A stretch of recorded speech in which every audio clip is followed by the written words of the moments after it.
In today's video, I'm going to teach you how to hide content on a Confluence page using the expand macro.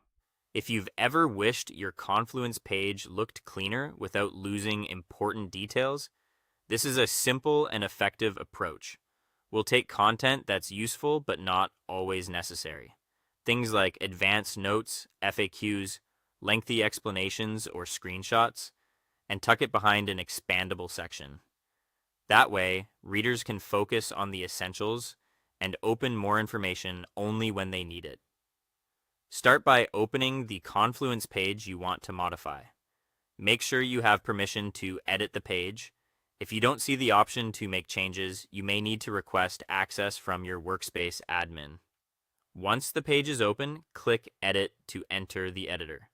You'll know you're in the right place when the formatting toolbar appears. Next, decide exactly what content you want to hide. This could be a paragraph, an entire section with a subheading, a table, or even a group of images. Aim for a logical block that makes sense to reveal or hide as a unit.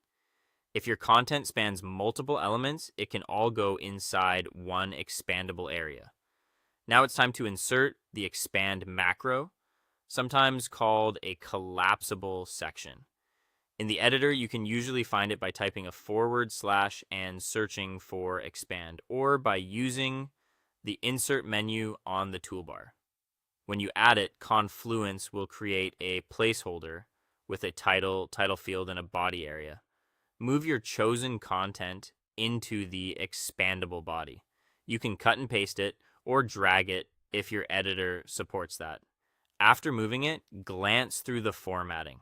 Headings, lists, images, and links should stay intact.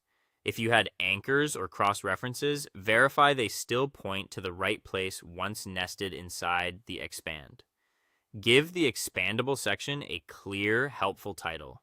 Think of it like a label that tells readers exactly what they'll find when they open it. Short and specific is best. Titles like Advanced Settings, Troubleshooting, or Release Notes provide immediate context and reduce guesswork. When you're happy with the setup, publish the page. In view mode, test the expand and collapse behavior by clicking the section title or the arrow icon.